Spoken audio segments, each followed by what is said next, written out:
Jason stood at his usual spot by the lockers, surveying the bustling hallway of Lincoln High School with an air of casual authority.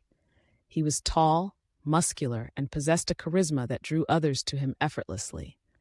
Alongside him, his friends Mike, Josh, and Sarah bantered and laughed, the center of attention among their peers.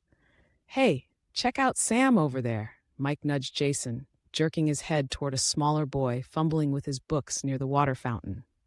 Sam was a quiet freshman, always keeping to himself and rarely drawing attention. Jason's eyes narrowed slightly as he followed Mike's gaze. Sam looked nervous, his brow furrowed in concentration as he struggled to organize his books. Without a word, Jason decided to act. With purposeful strides, he made his way over to Sam, his friends trailing behind, their laughter hushing as they anticipated the impending drama. "Hey, you," Jason called out, his voice cutting through the hallway noise. Sam froze, his eyes widening with a mix of surprise and fear as Jason and his entourage approached. "What, you lost, little guy?" Jason continued, his tone laced with mock concern. Sam stammered, trying to explain that he was just trying to get to his next class, but Jason cut him off with a rough shove that sent Sam stumbling backward. His books flew out of his arms, papers scattering across the floor. Laughter erupted from Jason's friends and a few nearby students who had witnessed the scene. Sam's face burned with humiliation as he hurried to gather his things, avoiding eye contact with anyone.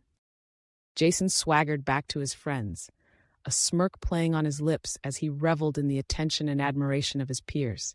He felt a surge of power, the thrill of being in control, and the satisfaction of asserting his dominance. But as the day wore on, Jason found himself oddly unsettled. The image of Sam's frightened expression kept replaying in his mind, gnawing at him like an itch he couldn't scratch. That night, Jason lay awake in bed, his thoughts consumed by the events of the day. Despite his attempts to push them away, guilt began to seep into his consciousness, a heavy weight settling on his chest.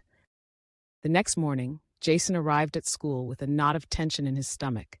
He spotted Sam in the hallway again, his head down as he hurried past a group of chattering seniors. Jason hesitated, feeling a sudden pang of unease. He watched as Sam disappeared into the crowd, his small figure swallowed up by the sea of students.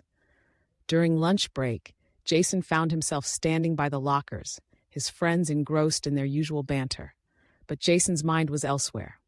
He couldn't shake off the guilt that had been gnawing at him since the previous day. Taking a deep breath, Jason made a decision. Ignoring the curious glances of his friends, he walked purposefully towards Sam, who was sitting alone at a table in the far corner of the cafeteria. Sam looked up in surprise as Jason approached, his expression wary and guarded. "Hey," Jason started awkwardly, his voice surprisingly soft. "Can we talk?" Sam eyed him cautiously but nodded hesitantly. They found a quieter corner of the cafeteria, away from prying eyes and curious ears. I wanted to say I'm sorry," Jason began, his voice tinged with sincerity. "For what happened yesterday. I shouldn't have treated you like that." Sam studied him for a moment, searching his face for any hint of insincerity. Slowly, he nodded. "Okay," Sam said quietly. Jason exhaled, feeling a weight lift off his shoulders. It wasn't easy to apologize, but he knew it was the right thing to do. He and Sam exchanged a few more awkward words before parting ways. In the days that followed, Jason noticed a subtle shift in the atmosphere around him. His friends still laughed and joked, but Jason found himself more aware of the impact of his words and actions. He no longer sought approval through intimidation or bullying. Instead, Jason started to notice the quieter students, the ones who didn't draw attention to themselves but deserved respect nonetheless. He found himself speaking up against casual teasing and standing up for those who couldn't stand up for themselves.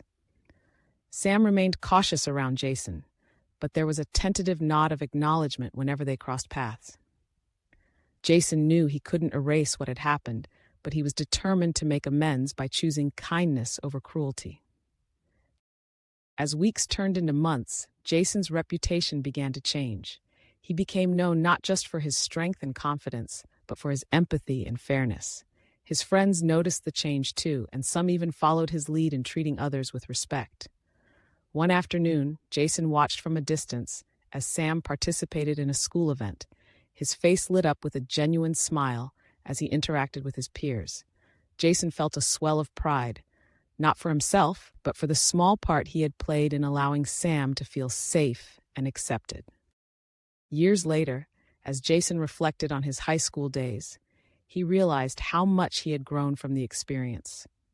He knew he couldn't change the past, but he was thankful for the opportunity to learn from his mistakes and become a better person because of them.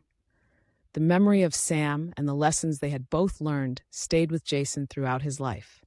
He never forgot the burden of guilt that had spurred him to change, and he carried that awareness with him in every interaction, making sure to always choose kindness over cruelty.